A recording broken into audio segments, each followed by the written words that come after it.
तो different form of line में आज का पार्ट है स्ट्रेट लाइन में नॉर्मल फॉर्म और perpendicular form. Normal form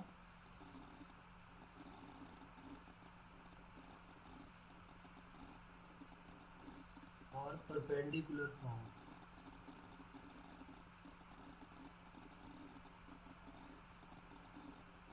of a line.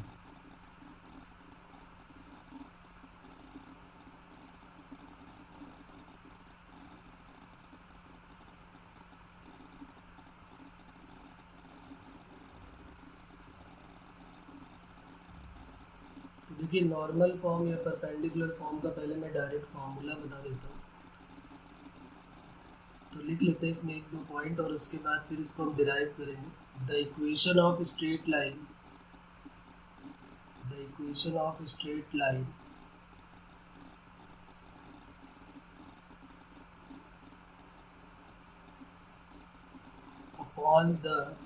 upon which the length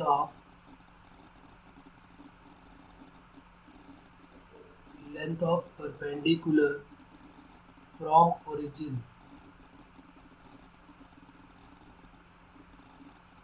is p। Origin से परपेंडिकुलर की लेंथ जो है वो p गिवन होगी और एक एंगल अल्फा गिवन होगा जो उस परपेंडिकुलर का इंक्लिनेशन होगा x एक्सिस से।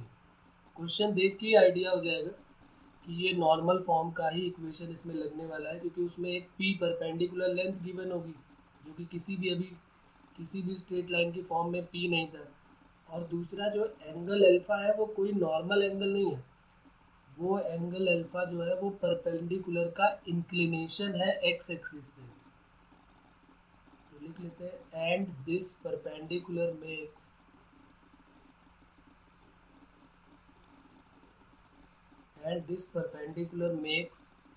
an angle alpha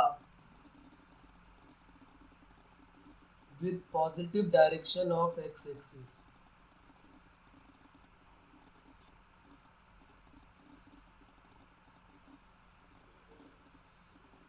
इस फॉर्मूला हमारा होता है x cos alpha plus y sin alpha equal to p।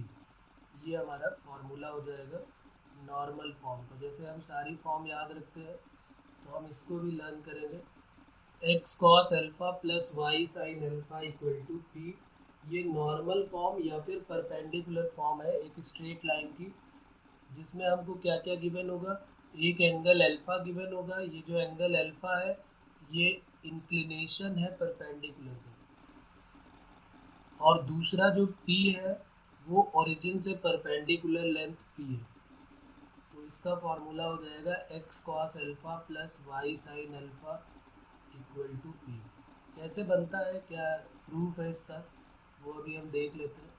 बहुत छोटा सा डेरिवेशन है इसका। हम क्या लेट कर लेते हैं, x एक्सिस और y एक्सिस लेट कर लेते हैं। जैसा कि इन्होंने बोला है कि एक ओरिजिन से परपेंडिकुलर किसी लाइन पे प्लॉट करना है, और दूसरा जो है हमें अल्फा लेट करना है। तो हमने क्या किया, ये एक x एक्सिस यहाँ पर ड्रॉ कर लेते हैं, x एक्सिस और y एक्सिस।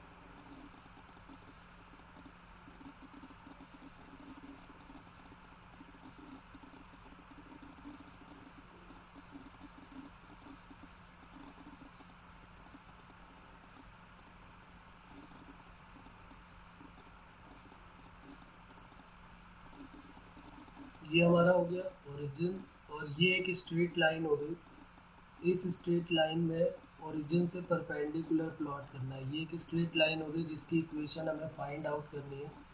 ओरिजिन से एक परपेंडिकुलर ड्रॉ कर दिया जिसकी लेंथ हो गई p, और क्या है, perpendicular makes an angle alpha. Perpendicular जो है वो अल्फा एंगल बनाता है with positive direction of x axis. x axis से इंक्लिनेशन जो है उसका वो अल्फा है, तो ये एंगल अल्फा है। ये x एक्सिस हो गया और ये y एक्सिस हो गया। तो ये हमें कंडीशन गिवन है। अब देखिए पिछली क्लास में हमने क्या सीखा था, एक ऐसी लाइन जो x इंटरसेप्ट कट करती है और y इंटरसेप्ट कट करती है। जैसे यहाँ पर हमें दिख भी रहा है कि ये x इंटरसेप्ट है, वो और ये वाई इंटरसेप्ट क्या है, ओ बी है। तो इक्वेशन ऑफ स्ट्रेट लाइन क्या होती थी, x upon a plus y upon b equal to 1। आपको याद होगा कि अगर ये इंटरसेप्ट ए और बी होते थे तो इसकी equation of straight line double intercept form जो होती थी वो क्या होती थी, x upon a plus y upon b equal to 1। ये हमने पिछली क्लास में डबल इंटरसेप्ट फॉर्म सीखी हुई। तो यहाँ पर भी वो फॉर्म अप्लाई कर सकते हैं। बस हमें क्या लेंथ निकालनी है, एक ओ ए की लेंथ फाइंड आउट करनी है जो कि इस ट्रायंगल से फॉर्म हो जाएगी, फाइंड हो जाएगी। और दूसरी इस ट्रायंगल से जो ये है इसका नाम, इसकी नेमिंग कर देते हैं, ये सी पॉइंट हो गया। तो हमें ओ बी और ओ ए की लेंथ चाहिए इन दोनों ट्रायंगल से। और जब ओ ए और ओ बी मिल जाएगा तो ओ ए ओ बी की वैल्यू यहाँ पर पुट कर देंगे। इनके हिसाब से जो ये डबल इंटरसेप्ट फॉर्म है इसकी इक्वेशन इस डायग्राम के अकॉर्डिंग क्या हो जाएगी, इक्वेशन ऑफ स्ट्रेट लाइन, और उसको हम कौन सी बोलेंगे, double intercept form, double intercept form.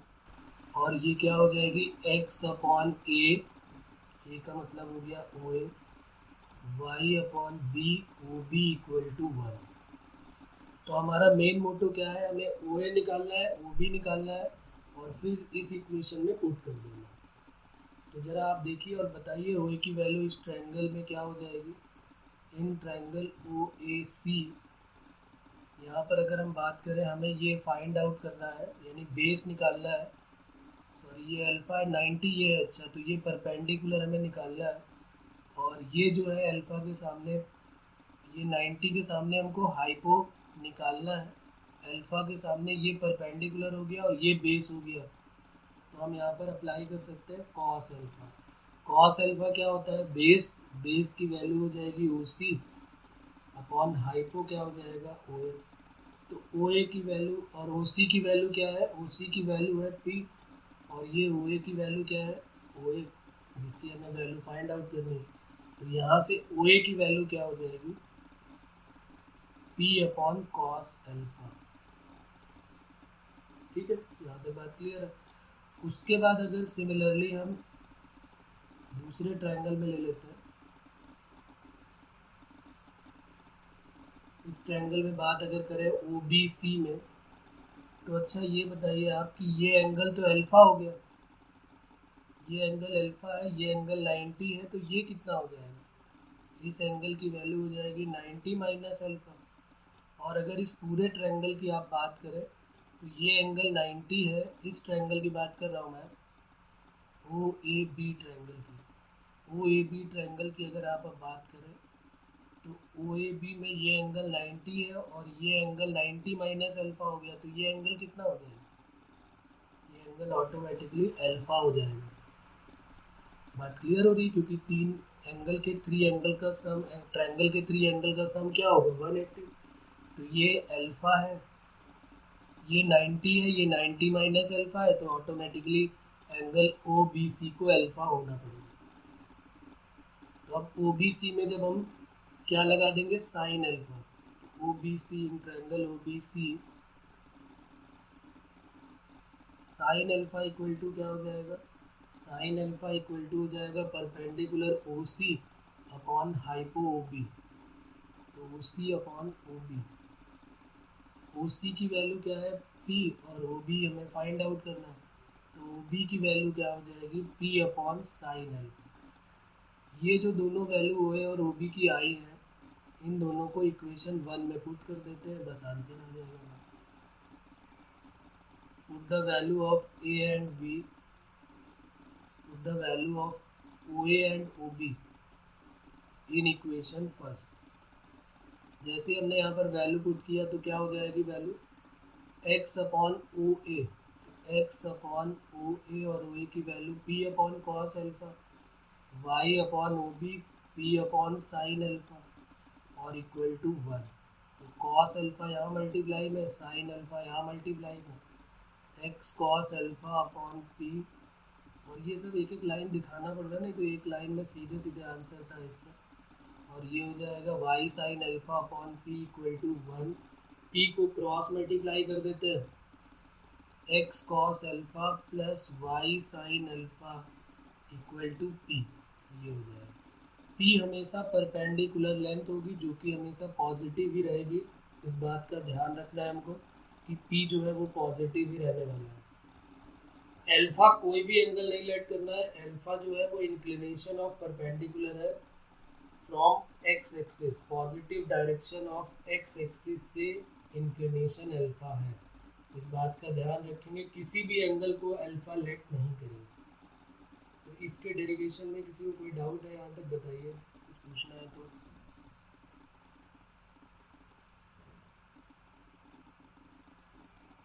Okay, तो अब एक क्वेश्चन मैं दे रहा हूँ, उसकी वैल्यू आपको बतानी है, उसका रिजल्ट क्या आएगा। यहाँ तक कर लीजिए आप।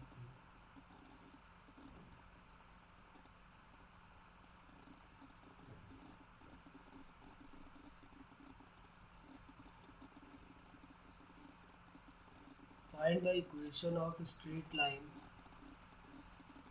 on which the length of perpendicular from the origin,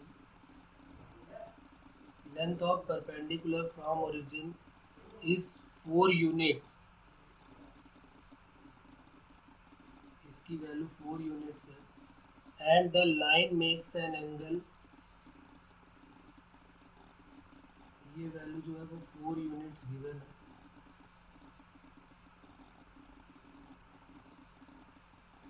and the line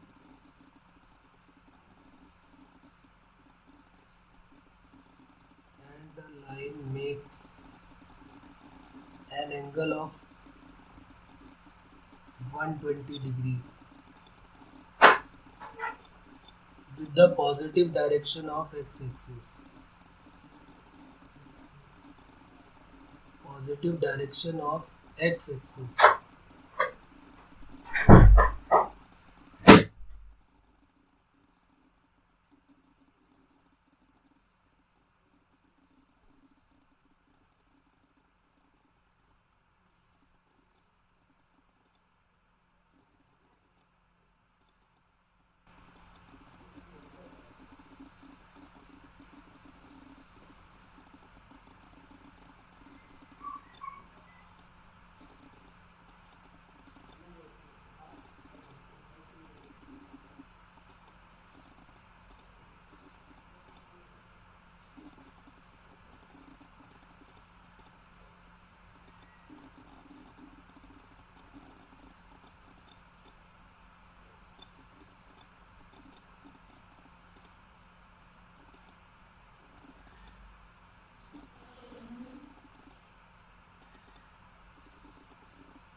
Under root 3y minus x equal to 8.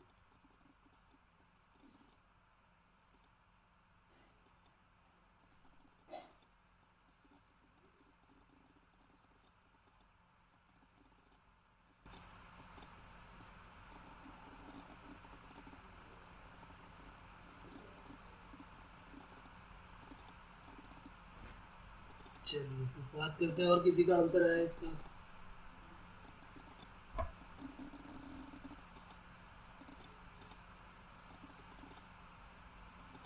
Root 3y plus x, root 3y minus x. चलिए बात कर लेते हैं, अभी समझ में थोड़ी सी बात कम आई है शायद, जो मैंने बार बार जिस पे जोर दिया था शायद आपने वो समझा नहीं है। देखिए मैं बताता हूँ कैसे करें। सबसे पहले इसका डायग्राम, मैंने डायरेक्ट क्वेश्चन इसीलिए नहीं दिया क्योंकि डायरेक्ट तो सब कर ही लेंगे, जब परपेंडिकुलर का इंक्लिनेशन गिवन होगा फिर कोई प्रॉब्लम नहीं होगा। देखो यहाँ पर कह रहा find the equation of straight line length of perpendicular from origin is 4, यानी पी की वैल्यू तो 4 पक्की गिवन है, लेकिन जो ये एंगल है ना, line makes an angle 120 degree with positive direction of x axis, यानी ये एंगल गिवन है। और जबकि हमारा जो फॉर्मूला कहता है उसमें ये एंगल हमको अल्फा फाइंड आउट करना है और ये एंगल 90 डिग्री है। तो क्या हम अल्फा की वैल्यू 120 रख सकते हैं क्या? बिल्कुल नहीं, क्योंकि अल्फा तो ये है। मैंने अभी बार बार यही जोर दिया हुआ था कि जो अल्फा जो है वो कोई भी एंगल अल्फा नहीं है। अल्फा जो है वो इंक्लिनेशन ऑफ परपेंडिकुलर है फ्रॉम एक्स एक्सिस। तो ये एंगल 120 हो गया, तो ये देखो ये 90 है, ये एंगल तो 90 है। और exterior angle sum of opposite interior angle होता है। तो अल्फा प्लस 90 120, सीधे सीधे समझ में भी आ रहा है कि ये 120 है तो ये कितना होने वाला है। तो ये 60 हो जाएगा, तो अल्फा कितना हो जाएगा? 30 हो जाएगा। अल्फा प्लस 90 इक्वल टू 120, तो अल्फा की वैल्यू क्या आ जाएगी? 30। अब अल्फा की वैल्यू 30 आ गई, तो equation of line x cos alpha plus y sine alpha equal to p. तो x cos 30 plus y sine 30 equal to p की वैल्यू 4 हो जाएगी। तो आंसर हमारा क्या हो जाएगा? एक्स कॉस 30 की वैल्यू डायरेक्ट पुट ही कर देते हैं यहाँ पे। कॉस 30 हो जाएगा साइन 60 √3/2 y/2 इक्वल टू 4। तो आंसर हमारा हो जाएगा √3x plus y equal to 8। तो ये आंसर किसका आया हुआ है?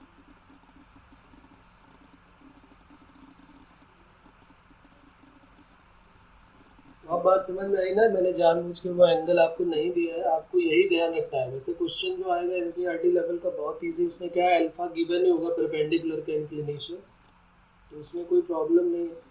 लेकिन आपको ध्यान रखना है कि अल्फा जो है वो इंक्लिनेशन ऑफ परपेंडिकुलर है फ्रॉम एक्स एक्सिस, इस बात का ध्यान रखना है, उसी को अल्फा लेट करेंगे। देखिए इस टाइप के क्वेश्चन भी है बहुत सारे, इजी जो है वो एनसीईआरटी लेवल में पूछे जाते हैं। जैसे कोई एक इक्वेशन दे दी जाएगी, ये तो कंप्लीट हो गया, इसमें कोई प्रॉब्लम तो नहीं है किसी को अभी भी? चलिए तो लिख लेते हैं question.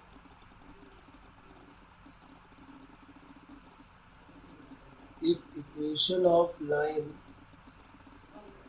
be 2x minus 3y plus 5 equal to 0, ठीक है, इसको हमें चेंज करना है, इसको रिड्यूस करना है। Reduce the line in number 1 slope form, slope intercept form, slope intercept form. एक तो पहली बात तो इसको स्लोप इंटरसेप्ट फॉर्म में कन्वर्ट करना है, दूसरा इसको इंटरसेप्ट फॉर्म या डबल इंटरसेप्ट फॉर्म, ये याद रखना, मैंने बोला है बार बार कि इसमें डबल इंटरसेप्ट लिखा होगा या फिर कभी कभी ये बोलेगा कि इंटरसेप्ट फॉर्म। इंटरसेप्ट फॉर्म का मतलब ही यही है कि ए और बी में x/a plus y/b equal to 1 में चेंज करना। तीसरा इसको चेंज करना है नॉर्मल फॉर्म। नॉर्मल फॉर्म तो कोई भी इक्वेशन गिवन होगी उसको हमें इस फॉर्म में चेंज करना है। इंटरसेप्ट फॉर्म का मतलब हमें इसको y equal to mx plus c के फॉर्म में रखना है। डबल इंटरसेप्ट फॉर्म का मतलब हमें इसको x/a plus y/b equal to 1 की फॉर्म में बनाना है। और नॉर्मल फॉर्म का मतलब क्या है, अभी जो हमने लिखा था, x cos alpha plus y sine alpha equal to p के फॉर्म में कन्वर्ट करना। तो देखो फर्स्ट वाली तो बहुत इजी है, फर्स्ट सेकंड तो कुछ करना ही नहीं, सीधे सीधे आंसर आ जाएगा। इसमें क्या कह रहा है, y वन साइड होना चाहिए, बाकी सबको उधर भेज दो। तो 3y इक्वल टू क्या हो जाएगा, 2x प्लस 5। तो y इक्वल टू क्या हो जाएगा, 2/3x प्लस 5/3। ये कन्वर्ट हो गया ना y equal to mx plus c में। अब अगर हमसे कहेगा भी कि m और c की वैल्यू बताओ, तो हम बता सकते हैं कि भाई m की वैल्यू 2/3 है और c की वैल्यू 5/3 है। तो बस इतना ही करना है इसमें, इसको कन्वर्ट करना था स्लोप इंटरसेप्ट फॉर्म में। अगर हमसे पूछा जाए कि m की वैल्यू बताइए, तो m की वैल्यू क्या हो जाएगी, 2/3 और c की वैल्यू जो है वो 5/3। सेकेंड, ये तो पहली वाली फॉर्म हो गई।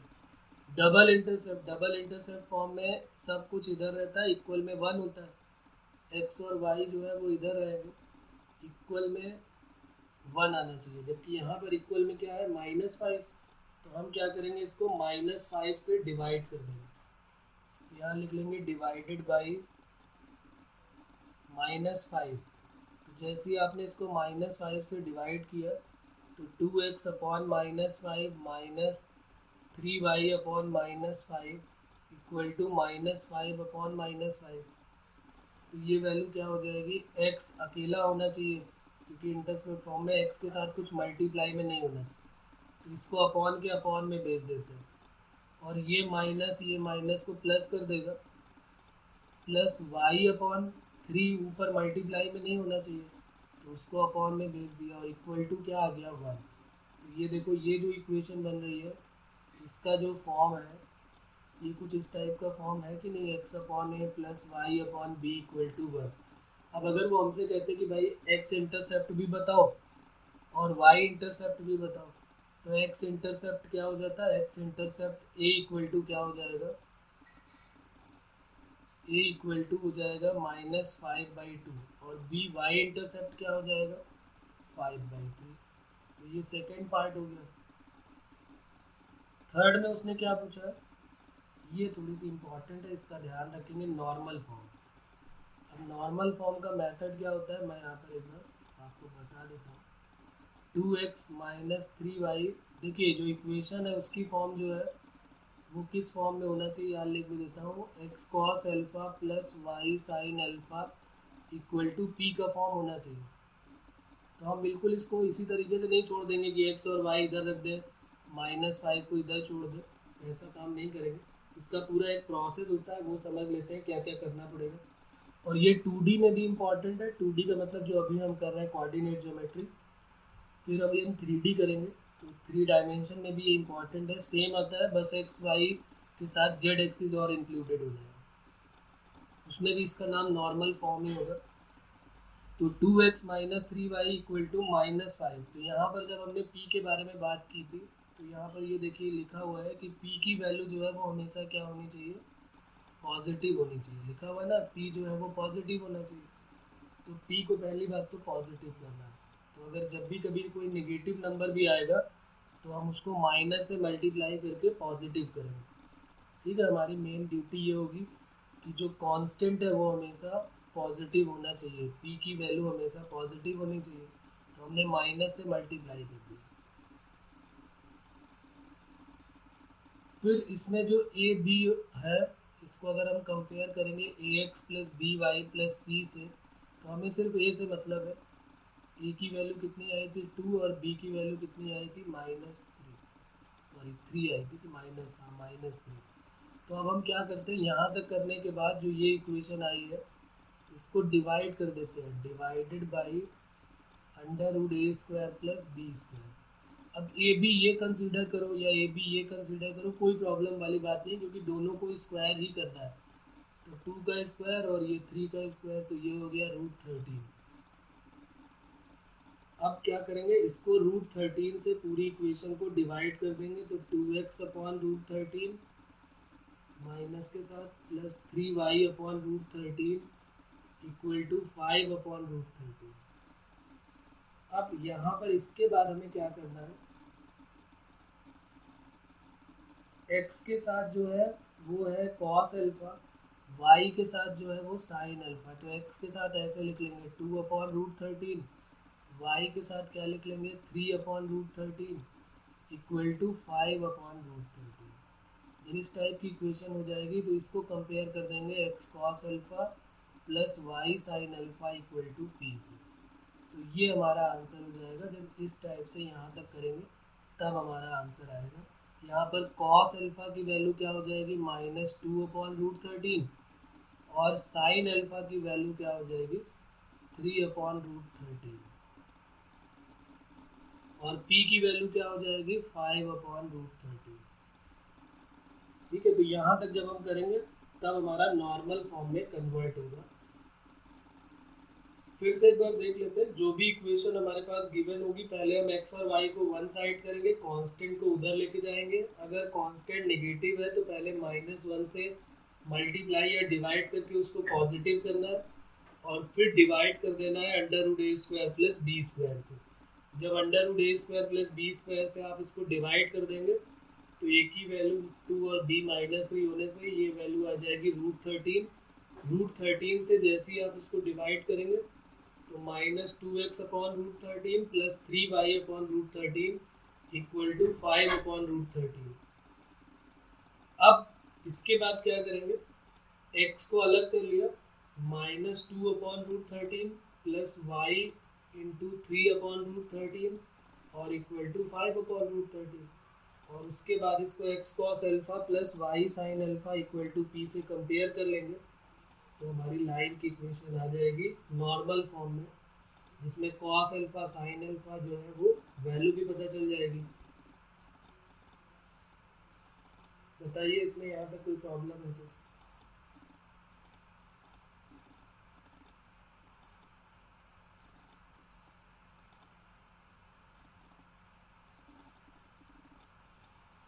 चलिए, तो एक मैं क्वेश्चन दे रहा हूँ, आप इसको जरा सॉल्व करें और आंसर बताएं। नॉर्मल फॉर्म में ही कन्वर्ट करना है इसको, बाकी तो इजी आप कर लेंगे, ये भी इजी है, ऐसा कुछ नहीं है। x plus y plus 1 equal to 0, इसको नॉर्मल फॉर्म में कन्वर्ट करना है, चेंज इनटू नॉर्मल फॉर्म।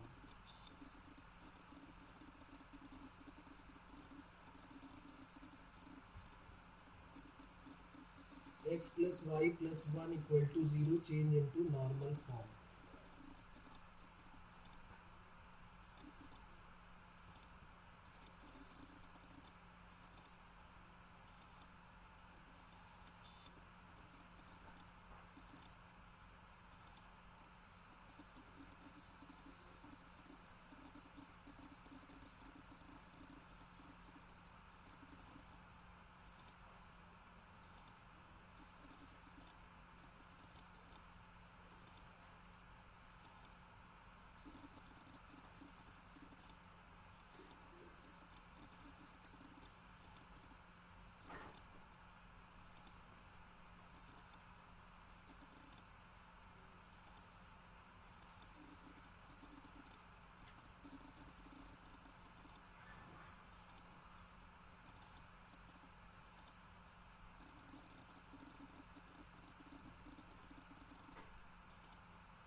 आया क्या बच्चों आंसर?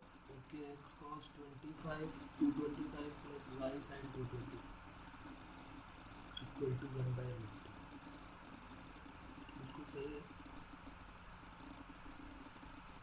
देखिए यहाँ पर चेक कर लेते हैं एक बार, x plus y equal to -1 हो जाएगा, फिर माइनस से मल्टीप्लाई कर देंगे तो +1 हो जाएगा, और अंडर रूट ए स्क्वायर प्लस बी स्क्वायर से डिवाइड करेंगे तो √2 से डिवाइड करना पड़ेगा, तो x/√2 minus y/√2 equal to 1/√2, और x के साथ -1/√2 प्लस y के साथ -1/√2 इक्वल टू 1/√2।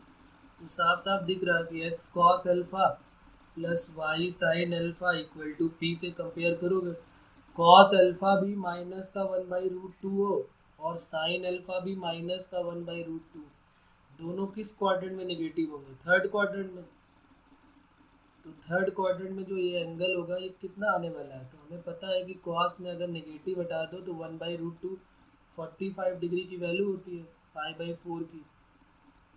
तो अगर हम थर्ड क्वाड्रेंट में जा रहे हैं तो थर्ड क्वाड्रेंट में एंगल होता है 180 प्लस थीटा, तो पाई प्लस थीटा, तो 180 प्लस 45 क्या हो जाएगा? 225। तो क्या हम इसको ऐसे नहीं लिख सकते हैं, x cos 225 plus y sine 225 equal to, ये करेक्ट आंसर यहाँ तक हो जाएगा। अब जिसमें हमें cos अल्फा साइन अल्फा की नोन वैल्यू नहीं मिल रही है तो उसको तो हमें वहीं पे छोड़ना पड़ेगा, जैसे यहाँ पर हमें इसको यहाँ छोड़ना पड़ा, क्योंकि हमें पता है नहीं कि 2/√13 कोई एंगल तो होगा लेकिन कौन सा होगा वो हमें नहीं पता, लेकिन यहाँ पर तो हमको पता है ना कि ये एंगल 225 डिग्री होगा। तो जब भी हमें एंगल की वैल्यू पता होगी तो हम ऐसे कर लेंगे, और नहीं तो फिर नहीं पता तो फिर उसको छोड़ देंगे वहाँ तक। ठीक है बच्चों, तो अगर एंगल हमें पता है तो एंगल तक हमें लेके चलना है। फिर आंसर देना है। ओके, चलिए एक मैट्रिक्स मैच टाइप क्वेश्चन करते हैं जिसमें ये सारे आ जाएंगे। तो लिख लेते हैं मैट्रिक्स मैच टाइप क्वेश्चन, और मैं बस नोट करता जा रहा हूँ, आपको बस सॉल्व करना स्टार्ट कर देना। पहला क्वेश्चन जैसे ही हो आपको सॉल्व करना स्टार्ट कर देना है अपना।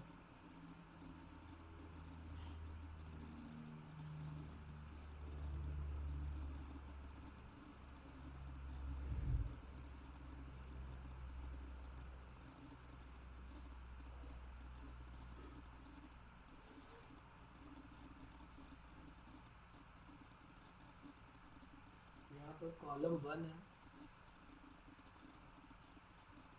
और ये कॉलम 2। कॉलम 2 थोड़ा छोटा बनेगा, सिर्फ लाइन की इक्वेशन ही रखनी है, बाकी यहाँ पर पूरा क्वेश्चन इधर ही आने वाला है। क्वेश्चन नंबर 1 जो है इसको ए पार्ट बोलेंगे, ये ए पार्ट है। Equation of a line, equation of a line which cut off an intercept of 4 unit on the x-axis and passing through या pass through 2, -3। अब इसको आप सॉल्व करना स्टार्ट कर देंगे। मैं यहाँ पर लिखता जा रहा हूँ। इसका पी पार्ट जो है वो दिया है 5x - 3y = 0। दूसरा है equation of line, equation of a line which cuts of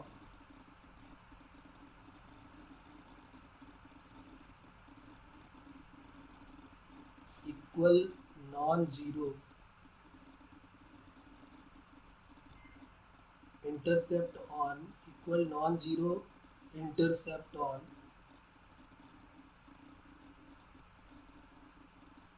coordinate axis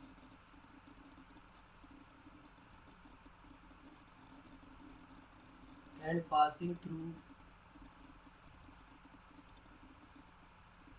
2, 5।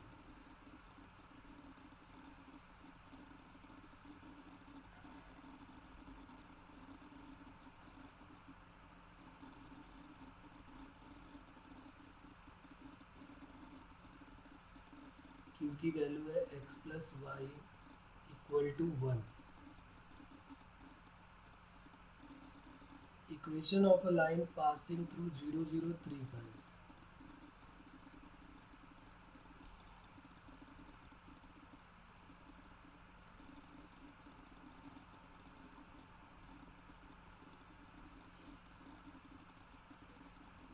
(3x - 2y = 12). Equation of a line an angle 135 with positive x axis and pass through 1, 0, x + y = 7। और last है E part, equation of a line passing through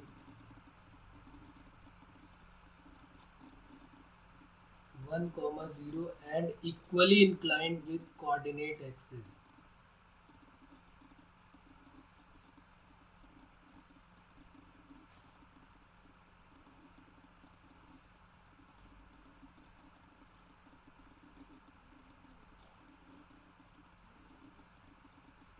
x - y = 1।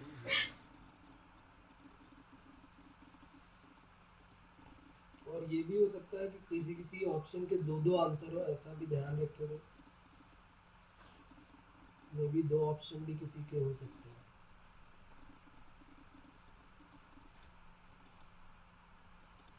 तब आप बताते जाए ए का कौन सा है, बी का कौन सा, अगर आता जा रहा है तो।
पहला पार्ट अभी किसी का नहीं हुआ, फर्स्ट पार्ट। चलिए फिर मैं बता देता हूँ अगर फर्स्ट पार्ट का आंसर नहीं आया तो।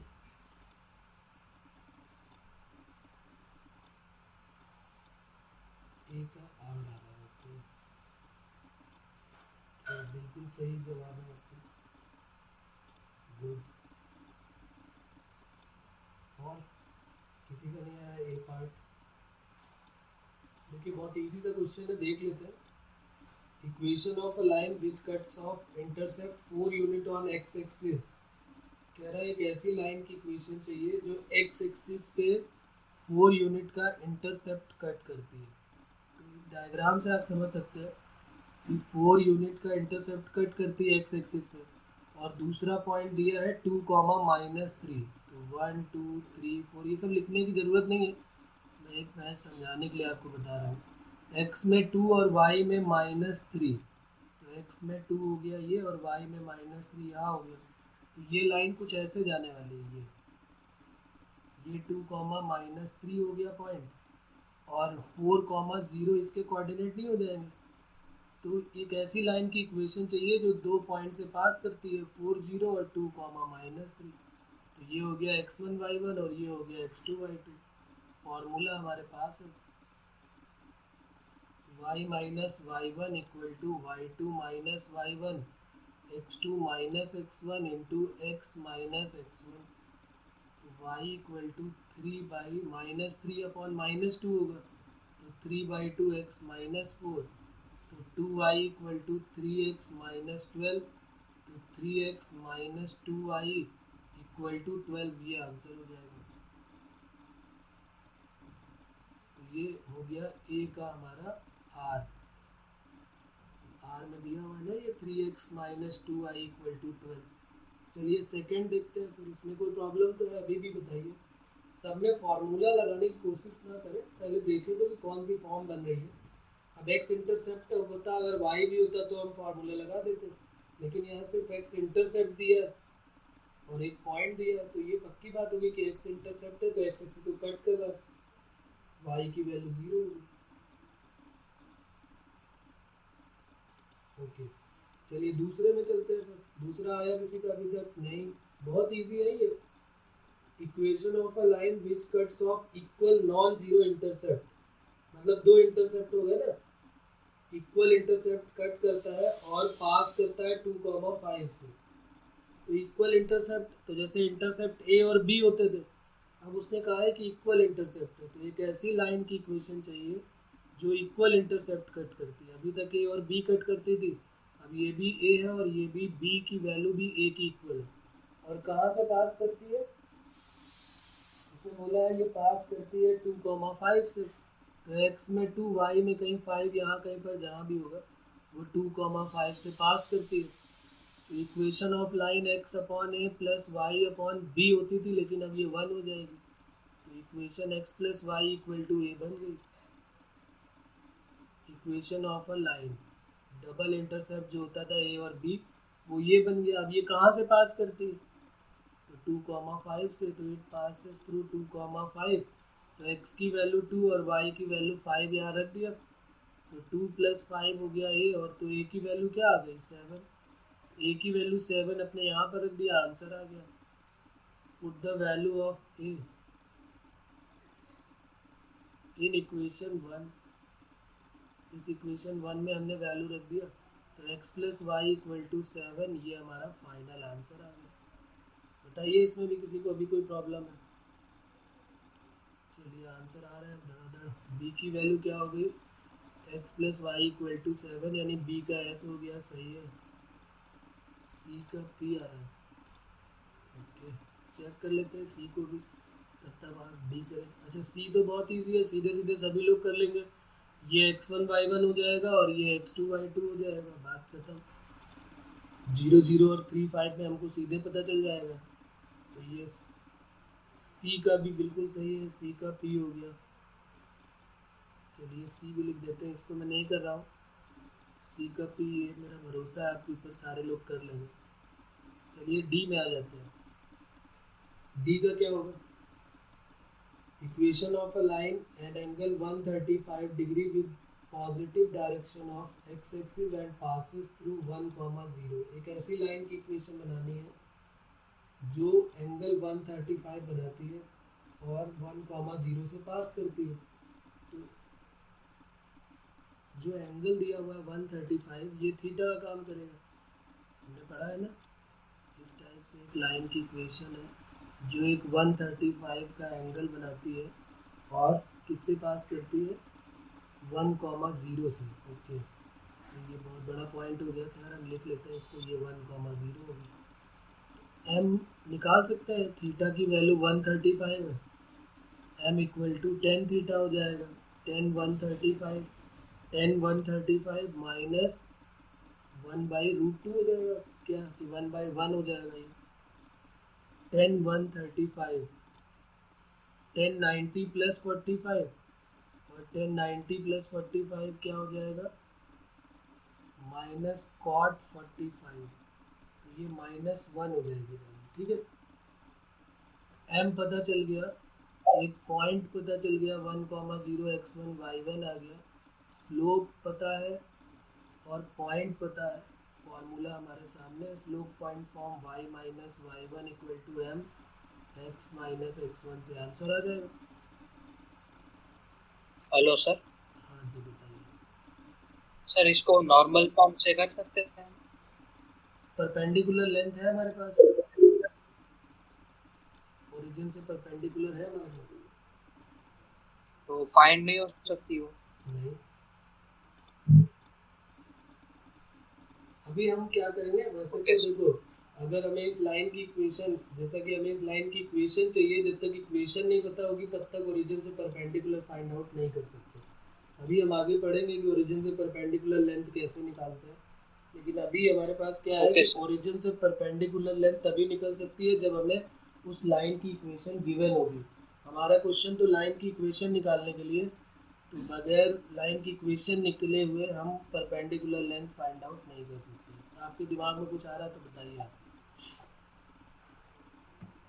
नो।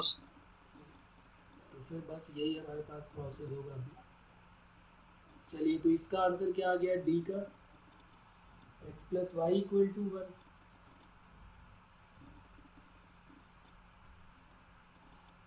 तो डी का क्या आंसर हो जाएगा, x plus y equal to 1, मतलब डी का क्यूब।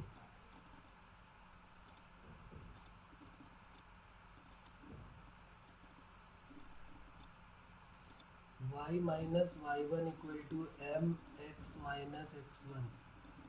तो y equal to minus x plus 1, तो x plus y equal to 1। तो ये d का हो गया क्यू। अब d के बाद e की बात करते हैं। हाँ बोलिए सर, नॉर्मल फॉर्म से किया तो भी यही आंसर है। किसमें, ये d वाले में? हाँ सर। हाँ बताइए बताइए। सर वो एंगल इंटरनल एंगल हो जाएगा 45 डिग्री। जी बिल्कुल, बिकॉज 90 प्लस 45। हाँ हाँ बिल्कुल 45 हो जाएगा। तो सर उसकी वैल्यू डालेंगे तो 1 इंटू 1/2 प्लस 0 हो जाएगा। y की वैल्यू 0 है, इक्वल टू p हो जाएगा। तो p की वैल्यू 1/2 1/√2 आ जाएगी और x plus y equal to 1 हो जाएगा। अच्छा, p की वैल्यू पहले फाइंड आउट किया, x cos किससे निकाला, फिर से बोलना एक बार। यहाँ पर हमने इसकी यहाँ से परपेंडिकुलर लेंथ ड्रॉ कर दी है, ये कह रहे हो ना? हाँ सर। ओके, तो ये हो गया 45 डिग्री, बिल्कुल सही बात है। तो ये कितना हो गया, वो भी 45 हो जाएगा। जी हाँ बिल्कुल, ये भी 45 हो गया। फिर अच्छा, फिर लाइन की इक्वेशन आपने लगा दिया, x plus y, sorry x cos alpha plus y sine alpha equal to p। Okay, sir इससे cos 45 और sin 45 1/√2 plus 1/√2 equal to p। अच्छा, फिर उसको 1,0 से पास करा दिया। तो ये सर इसमें cos 45 करेंगे तो भी हो जाएगा ना, क्योंकि हमें बेस की वैल्यू तो पता है 1। बेस की वैल्यू, ये हाइपोटेनस की वैल्यू 1 है। तो उससे भी पी फाइंड हो सकता है ना। ये 1 हो गई। अच्छा, और ये दोनों सेम हो हाँ गए एक्स और और एक्स। हाँ हाँ हाँ, कर सकते हैं, फिर यस कोई प्रॉब्लम नहीं। अगर हाँ परपेंडिकुलर लेंथ इजीली ओके हमारा निकल रहा तो कोई प्रॉब्लम नहीं, फिर तो अच्छी बात है। कई सारे मेथड से हम सॉल्व कर सकते हैं। 2/√2, तो ये पी यस की वैल्यू √2 आ गई, ये कह रहे हो?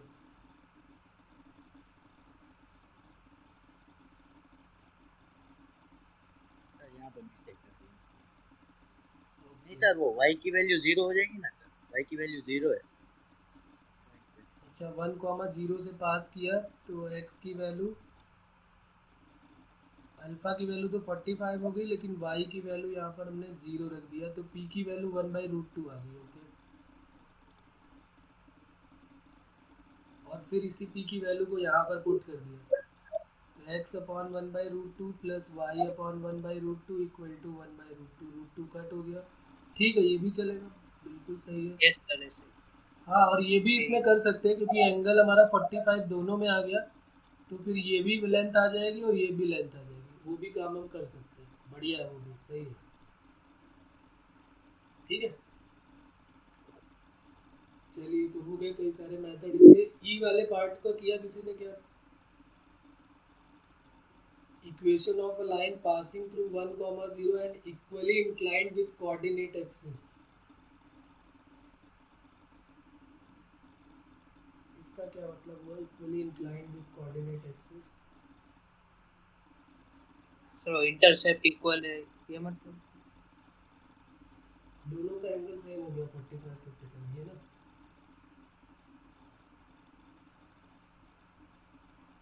देखो, मैं एक यहाँ पर इम्पॉर्टेंट पॉइंट बताना था मुझे, इसलिए मैंने इसको क्वेश्चन को दिया हुआ है।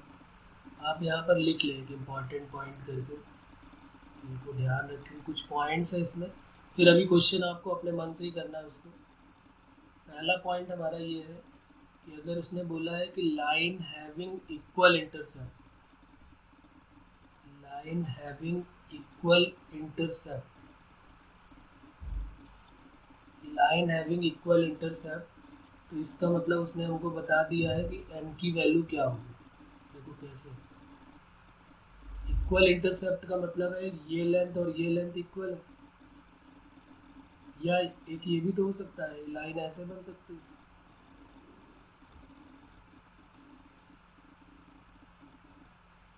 ठीक है ना, हो सकता है कोई कहेगा भाई ये क्यों नहीं बनाई, ये भी तो हो सकती थी ये वाली लाइन, इसमें भी तो इक्वल इंटरसेप्ट हो सकता है, और इधर से भी हो सकती है। तो इसका मतलब देखो, ये वाला जो एंगल है, हम हमेशा इंक्लिनेशन ऐसे ही तो मैं लेट करते हैं ना, 45, ये जो है एक्स एक्सिस से ये इंक्लिनेशन लेट करते हैं, तो ये हमारा कितना हो जाएगा ये एंगल? भाई ये दोनों इक्वल है, तो ये वाले एंगल की वैल्यू 45, वही पीछे ऊपर वाला जो क्वेश्चन था, तो ये 135, तो एम की वैल्यू 135 -1 आई थी। अगर ये वाली लाइन लोगे तो क्या आएगी? थीटा 45 हो जाएगा ये। तो इसका मतलब एम की वैल्यू, जब भी कभी वो कहेगा लाइन हैविंग इक्वल इंटरसेप्ट, तो एम की वैल्यू हमें क्या लेनी है? सोचो ज़रा, इसमें सोचो और थोड़ा सोचो कि क्या ये सही है कि गड़बड़ है। अरे ये 135 कैसे है मतलब? इक्वल इंटरसेप्ट हुआ ये, जरूर तो ये वाली लेंथ और ये वाली लेंथ इक्वल हो गई, तो ये एक ट्रायंगल बन गया जिसका एक एंगल 90 और ये दोनों एंगल 45 हो गए, तो ये बाहर वाला एंगल कितना हो जाएगा? हाँ सर ओके क्लियर।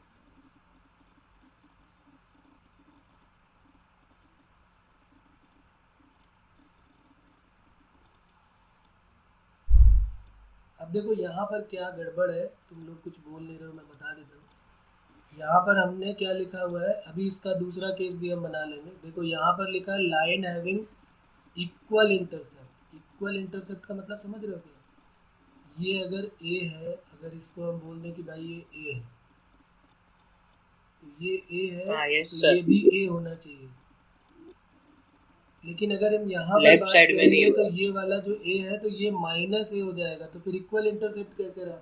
तो इसका मतलब क्या ये केस पॉसिबल है जो ये वाला केस है? ये वाला केस तो पॉसिबल ही नहीं है, तो इसको हटाना पड़ेगा हमको। तो इसको हटा दीजिए आप, क्योंकि यहाँ पर जो है वो ए और -a का केस हो जाएगा। क्या ये केस पॉसिबल है? ये वाला जो केस है, ये एक लाइन ये पॉसिबल है क्या? L2 भी पॉसिबल है क्या कि नहीं? सोचो भाई, बताओ। अगर ये लेंथ जो है, ये जो रेड से मैं कर रहा हूँ, अगर ये b है तो क्या ये भी b नहीं होगा? और दोनों का साइन माइनस के साथ होगा, ये भी -b होगा तो ये भी -b होगा कि नहीं? तो सिर्फ यही दोनों लाइन पॉसिबल है, L1 और L2। तो एंगल जो है वो सिर्फ कितना मिलने वाला है? 135 ये मिल रहा है। क्या 45 भी मिलेगा क्या? कोई लाइन ऐसी पॉसिबल है क्या जो एंगल 45 दे रही हो? तो इसका मतलब प्लस माइनस अगर आप बोलेंगे तो ये गड़बड़ हो जाएगा। यहाँ पर सिर्फ क्या होगा? -1।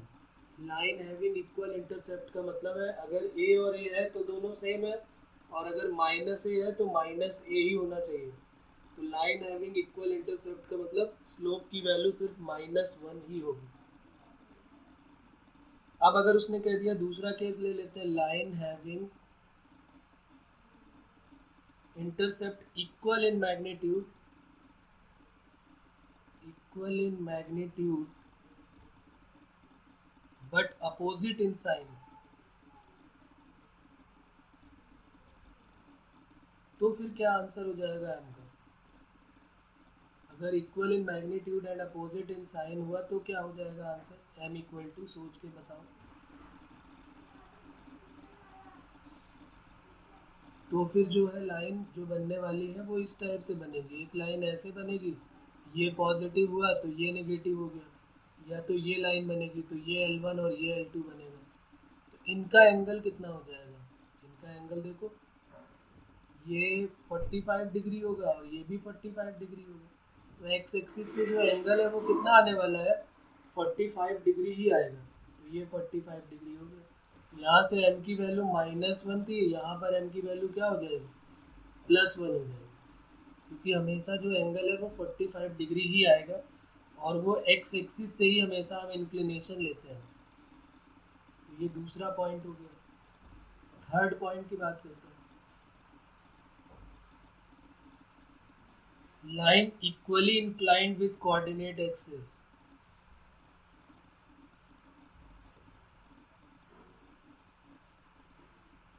Line equally inclined with coordinate axis. अगर कोऑर्डिनेट एक्सिस से इक्वली इंक्लाइंड है लाइन तो क्या हो जाएगा? आप बताओ भाई, कौन बताएगा इसमें m की वैल्यू क्या होगी? +1 की, -1 की, +-1 सब पॉसिबल है, दोनों ही मतलब पॉसिबल है।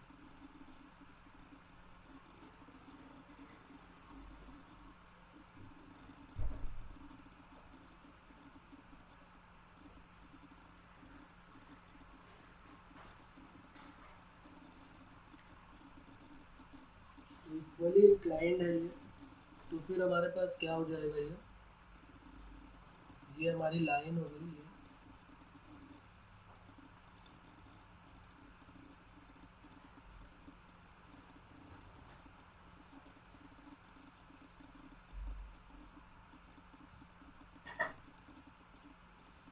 अब देखो, ये जो लाइन है इसमें क्या हो जाएगा? इक्वली इंक्लाइंड का मतलब हो सकता है ऐसी हो जाए, ये दोनों इक्वल हो जाए। क्या ऐसा पॉसिबल नहीं है क्या कि ये ऐसा हो जाए? ये भी तो इक्वली इंक्लाइंड ही होंगे, ये दोनों सेम एंगल 45 ये भी हो सकती है लाइन, और या तो फिर ये भी लाइन हो सकती है। तो ये दोनों ही लाइन पॉसिबल है, बल्कि हम बोलेंगे कि चारों लाइन होंगी, L1, L2, L3 और ये L4। तो m की वैल्यू जो है वो +-1 दोनों ही पॉसिबल होगी। तो जब भी इक्वली इंक्लाइंड बोलेगा तो +-1 दोनों पॉसिबल होगी। या उनकी लैंग्वेज कुछ और चेंज होकर ऐसी बन गई अगर, line cutting off equal non zero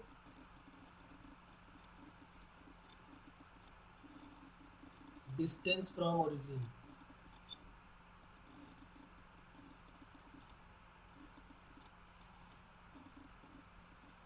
then तब भी m की वैल्यू क्या हो जाएगी? +-1, क्योंकि ये बात वही है जो ऊपर कही जा रही, वही सेम बात ये भी है नीचे वाली भी। तो बताइए इसमें यहाँ पर कोई प्रॉब्लम है? और अगर नहीं है तो फिर आप क्वेश्चन करें, वो ऊपर वाला जो हमारा है बचा हुआ क्वेश्चन, उसका आंसर बताएं आप क्या होगा।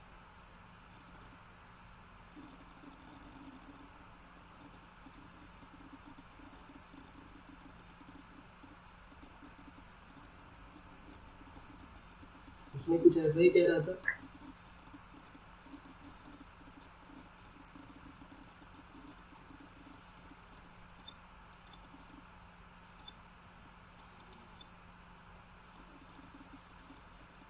Equation of a line passing through 1, 0 and equally inclined with coordinate axis। तो स्लोप की वैल्यू फिर हमें पता चल गई, इक्वली इंक्लाइंड में प्लस माइनस वन दोनों होती है, और एक पॉइंट हमारे पास है 1, 0। आंसर सीधे सीधे आ जाएगा, फिर तो कोई प्रॉब्लम नहीं है इसमें।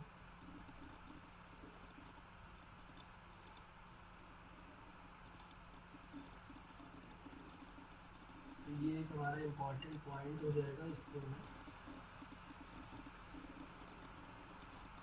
ये ई पार्ट को हम आगे करते हैं फिर।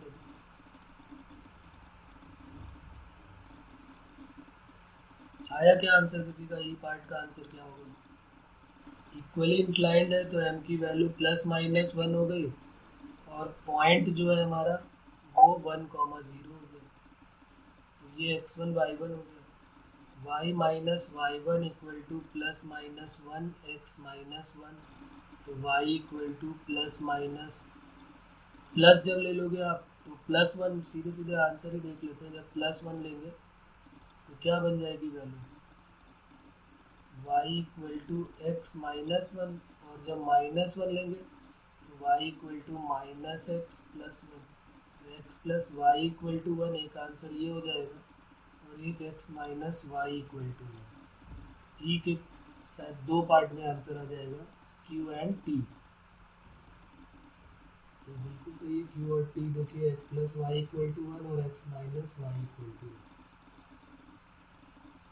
ठीक है, इसमें कोई प्रॉब्लम है यहाँ पे बताइए।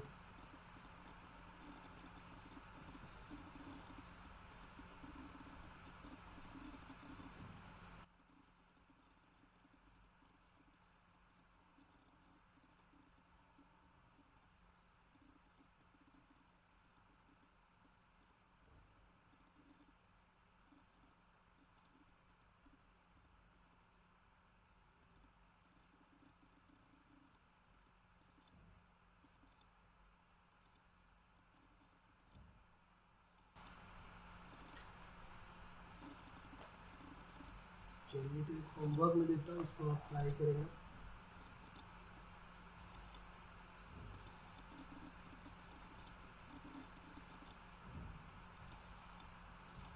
Find number of straight line, find number of straight line passing through 2, 4 and forming a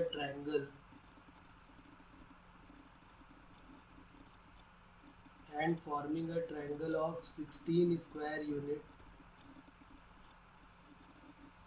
with the coordinate axis।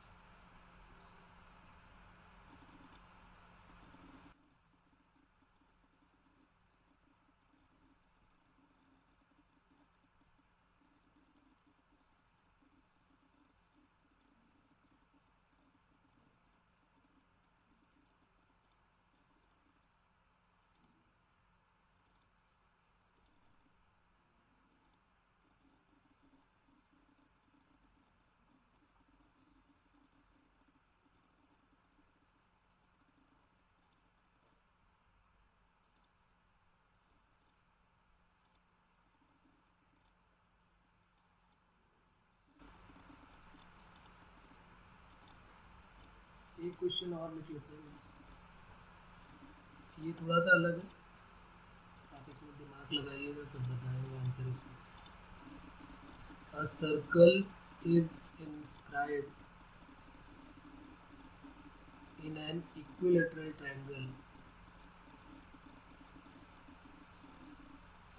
of side small a। The area of any square, the area of any square inscribed in the circle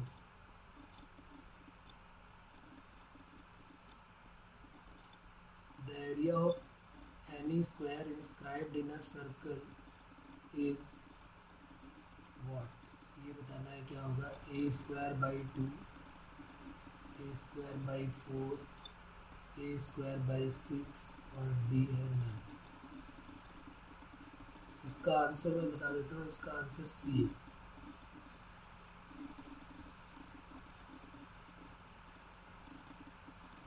ठीक है, तो आज इतना ही करते हैं, फिर बाकी next time पे करेंगे। फिर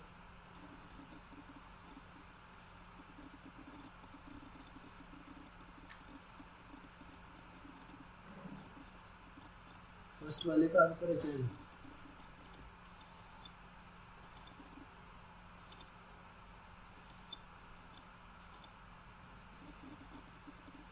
ओके, चलिए नेक्स्ट टाइम पे डिस्कस करेंगे फिर।